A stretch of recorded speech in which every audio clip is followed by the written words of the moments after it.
Hello, good evening. सो आज stock market में क्या हुआ? आज निफ्टी वही ऑलमोस्ट फ्लैट बंद हुआ, बट एक अच्छी बात है, निफ्टी स्पॉट 17,850 के ऊपर क्लोज हुआ, तो that is a good news. बहुत ज़्यादा वीकनेस मार्केट में नज़र नहीं आई, ऑल्दो अडानी स्टॉक्स आज काफ़ी वीक थे। एक्चुअली क्या हो रहा है, काफ़ी न्यूज़ ड्रिवन हो गया अब ये पूरा सेगमेंट, या अडानी सेगमेंट, कि आज जैसे न्यूज़ आई कि किसी सोवेनियर फंड ने अडानी में सेलिंग कर दी, नॉर्वे वेल्थ फंड ने अडानी में स्टॉक्स को बेच दिया है। तो अब ये सब जो न्यूज़ आते जाएंगे, और न्यूज़ कोई भी रीज़न से आ सकते हैं, कभी कोई कुछ कमेंट पास करेगा जिसके कारण न्यूज़ आ सकता है और स्टॉक्स रिएक्ट करेंगे। तो आई थिंक अडानी को अब छोड़ देते, बिकॉज अडानी में जो इन्वेस्ट कर रहे हैं अब उनको पता है कि ये वॉलेटिलिटी अब रहेगी इसके अंदर में, so you can't do much about that volatility. But कुछ इंटरेस्टिंग स्टॉक्स हैं जिन पे अच्छा रिजल्ट्स आया, and the stocks have done very very good, some of the stocks. Overall sector wise देखेंगे तो बहुत ज़्यादा व्यू नहीं मिल रहा है। पब्लिक सेक्टर बैंक्स अभी भी थोड़ा थोड़ा वीकनेस टोन में ही है। Stocks like JNK bank, UCO bank वगैरह सब काफ़ी वीक हो गए, और प्राइवेट सेक्टर बैंक्स मोटा मोटी वहीं खड़े हैं। तो ICICI वहीं खड़ा है, थोड़ा वीकेस्ट टोन में है लेकिन खड़ा है वहाँ पे। SDFC बैंक जो कि लीडर है, कोशिश कर रहा है कि मैं इस लीडरशिप को प्रूव करूं, जस्टिफाइड करूं, तो स्ट्रेंथ में 1650 के लेवल पे खड़ा है। दूसरे सेक्टर्स में देखेंगे तो रियल एस्टेट कभी एक दिन बढ़ता है एक दिन घटता है, but almost flattish, nothing much is happening in the market from a sector perspective. Media stock ऊपर नीचे हो जाता है, आई डोंट नो व्हाई मीडिया में इतनी तेजी आती है, फिर वो 2-3 दिन बाद उसकी फॉल आ जाती है। जैसे TV18 है, तो TV18 इतना गिर गया ऊपर से नीचे कि अब इसके अंदर में हल्का सा रिकवरी आया, आज 5% तेज था, but I don't know whether it's a sustainable continuation recovery इसको बोल सकते हैं। Automobile and auto sector overall, auto ancillary, tyre नहीं, आई थिंक ऑटो एंसिलरी में Amara Raja battery, TVS motor, Bosch, Bharat Forge, these are the stocks which have still shown green at the end of the day. Actually आज मैं market में उतना active नहीं था। आज today I was recording a video on pump and dump. Apart from my other activities, I've recorded a video on pump and dump stocks, तो वो Saturday release करेंगे, और बहुत इंटरेस्टिंग वीडियो है।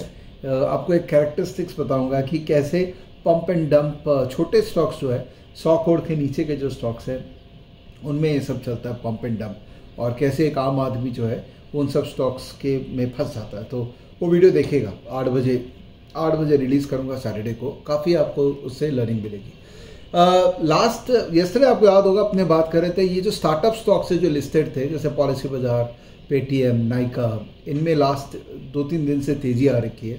तो पेटीएम हैज़ कंटिन्यूड विद तेजी today, it has gone up by almost 4%, 706 के ऊपर। आपको याद होगा मैंने आपको बताया था जोमेटो के अंदर में, मेरा एक जान पहचान वाले वो बता रहे थे कि कैसे लॉन्ग टर्म के अंदर में जोमेटो एक स्टोरी बन सकती है। कुछ लोगों ने कमेंट पास किया, तो आप ये सब कचरा स्टॉक के बारे में क्यों बात कर रहे हैं? मैं उनको क्लैरिफाई करता हूँ, अरे मैं कचरा स्टॉक के बारे में बात नहीं कर रहा था, मैं आपको जस्ट एक कॉन्वर्जेशन मैंने किसी के साथ किया वो शेयर कर रहा था। इसका मतलब ये नहीं कि मैं आपको जोमेटो लेने बोल रहा हूँ, उसका मैंने लेवल भी आपके साथ डिस्कस किया था कि 50 के ऊपर है तब तक छोटा छोटा क्वांटिटी से ट्राई करना चाहिए, बहुत ज़्यादा पैसा इसमें अभी नहीं डालना चाहिए।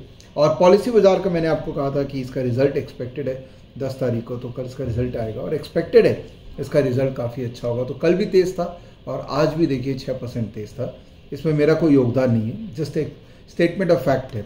और कुछ स्टॉक जिनमें रिजल्ट्स आए हैं, जैसे capital good sector is doing phenomenal.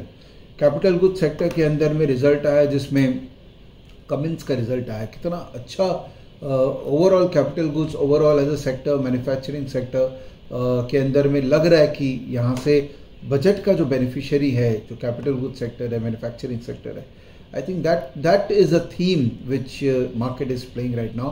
और बजट का बेनिफिशियरी अगर कैपिटल गुड्स और ग्रोथ पिकअप करता है तो NBFCs काफ़ी अच्छा करते हैं। तो NBFCs में बजाज फिनसर्व, बजाज फाइनेंस और ये सब में एक रिकवरी दिख रही है।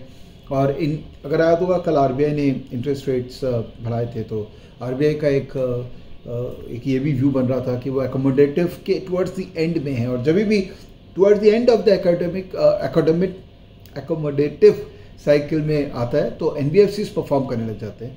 तो अभी तक बैंक्स अच्छा परफॉर्म किए थे, NBFCs में not doing so great, but now NBFCs की बारी आ गई, तो I think they have started showing lot of strength. जैसा कि मैंने कहा, कमेंट्स जो इंडस्ट्रियल मैन्युफैक्चरिंग में it has gone up by almost 7%। And IT stocks सारे मोटा मोटी ग्रीन थे, बहुत ज़्यादा उनमें वीकनेस नहीं थी। तो that thought process that IT mid cap ITs के अंदर में जैसे केपीआईटी हो गया, HCL, कोफोर्ज, ये सारे स्टॉक्स स्ट्रॉन्ग है। तो छोटा छोटा पोजीशन उनमें बिल्ड करने में मुझे कोई प्रॉब्लम लग नहीं रहा है। तो some people are doing that very handsomely, और चार्ट पे भी वो दिखता है कि इन सेक्टर्स के अंदर में स्ट्रेंथ है। तो all in all market was lackluster, dull market. ऐसा ही रहता है, स्टॉक स्पेसिफिक एक्शंस होते हैं, and if you catch this stocks at the right time definitely आपको फ़ायदा हो जाता है। तो I think end of the day homework important है, और एट द सेम टाइम कई बार नहीं ट्रेड करना चाहिए, तो सीखना चाहिए। This a great time to learn the market. वही मैं कोशिश कर रहा हूँ, आपको सिखा रहा हूँ, और एक मोटा मोटी पर्सपेक्टिव देने की कोशिश कर रहा हूँ। I hope you are finding this interesting, and I hope if you are not part of this channel yet, you will become part of my working. Thank you. Bye bye. Good night.